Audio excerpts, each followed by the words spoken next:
कभी सोचा है कि हमारी थाली में जो खाना है वो खेत से हम तक पहुंचते पहुंचते जानबूझकर किए जाने वाले हमलों से कैसे बचता है? आज हम इसी बारे में बात करेंगे। फूड डिफेंस की उस अनदेखी दुनिया के बारे में जो हमारे हर निवाले को महफूज रखती है। तो सवाल यही उठता है, हमारे खाने को जानबूझकर होने वाले इन हमलों से आखिर बचाता कौन है? और ये कोई आप जानते सिर्फ किताबी सवाल नहीं है, ये एक असली चिंता है।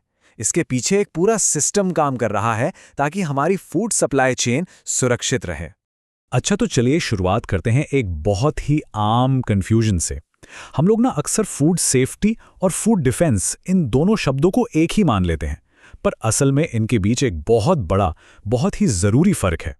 देखिए, फूड सेफ्टी का मतलब है अनजाने में होने वाली गड़बड़ियों को रोकना। जैसे मान लीजिए कहीं बैक्टीरिया फैल गया, मतलब हादसों को रोकना। दूसरी तरफ है फूड डिफेंस, जिसका मकसद है जानबूझकर किए गए हमलों से हमारे खाने को बचाना। जैसे कोई तोड़फोड़ करे या कोई आतंकी हमला हो, यहाँ इरादा ही नुकसान पहुंचाने का होता है। और हाँ, ये खतरा कोई हवाई बात नहीं है, ये सच में होता है। 2003 में मिशिगन की एक घटना है। वहां एक सुपरमार्केट के कर्मचारी ने जानबूझकर, सोचिए, 200 पाउंड मांस में कीटनाशक मिला दिया था। ये घटना साफ दिखाती है कि कैसे कोई अंदर का ही आदमी, मतलब कंपनी का ही कोई बंदा, पूरे सिस्टम को कितना बड़ा खतरा पहुंचा सकता है। अब सवाल ये है कि कोई ऐसा क्यों करेगा? इसके पीछे कई वजह हो सकती हैं। हो सकता है कोई नाराज कर्मचारी बदला लेना चाहता हो, या कोई ग्रुप राजनीतिक माहौल बिगाड़ने की कोशिश कर रहा हो, या फिर सीधी सी बात, ज्यादा मुनाफा कमाने के लिए खाने में कोई सस्ती चीज मिला दी जाए। मकसद कुछ भी हो सकता है।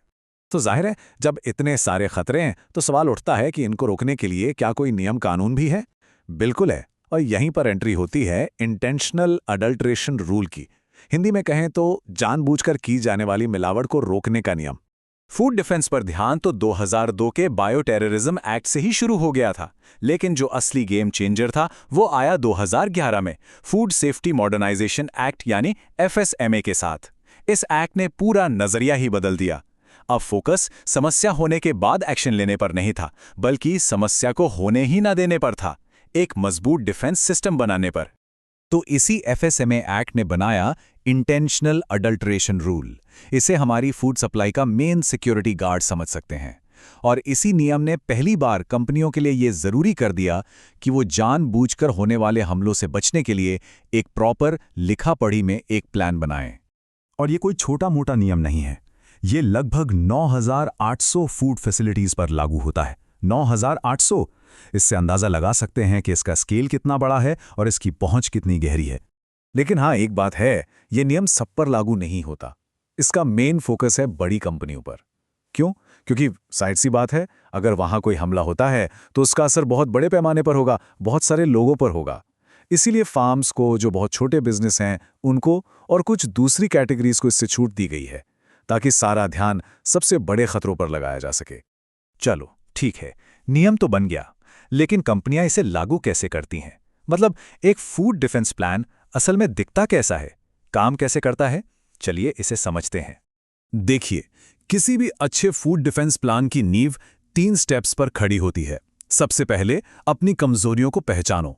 एक बार पता चल गया कि खतरा कहां से आ सकता है, तो फिर उसे रोकने के लिए मजबूत कदम उठाओ। और आखिर में लगातार नजर रखो, चेक करते रहो कि जो सिस्टम बनाया है वो ठीक से काम कर भी रहा है या नहीं। अभी एक बहुत अच्छा सवाल है, आखिर एक कंपनी ये पता कैसे लगाती है कि उसकी पूरी प्रोडक्शन लाइन में सबसे कमजोर कड़ी कौन सी है, सबसे ज्यादा रिस्क कहां पर है? तो इसके लिए कंपनियां खुद से 3 बड़े सवाल पूछती हैं। पहला, अगर यहां हमला हुआ तो इसका असर कितना बड़ा होगा, कितने लोग इससे प्रभावित होंगे? दूसरा, क्या कोई बाहरी इंसान उस जगह तक आसानी से पहुंच सकता है, मतलब एक्सेस कितना आसान है?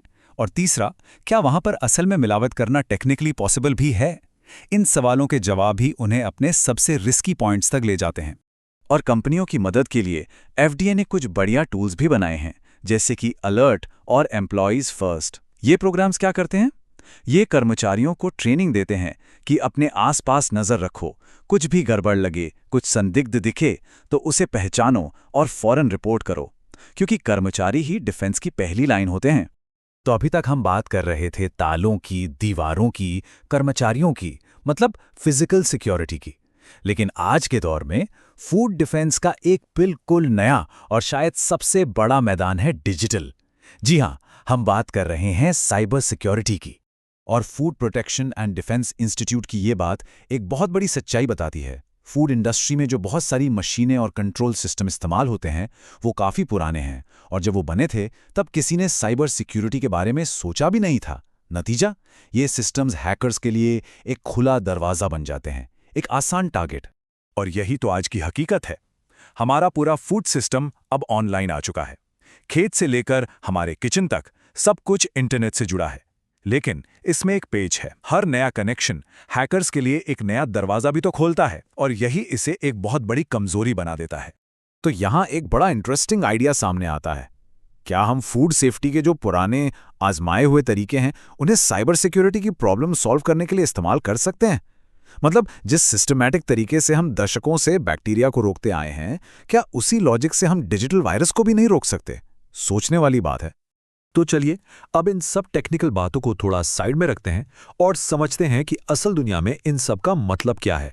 आखिर ये सब इतना जरूरी क्यों है? देखिए, हमारे खाने को सुरक्षित रखना सिर्फ हमारी सेहत का सवाल नहीं है, ये एक बहुत बड़ा इकोनॉमिक मुद्दा भी है। देश की पूरी इकोनॉमी का लगभग 13% हिस्सा फूड और एग्रीकल्चरल सिस्टम पर टिका है।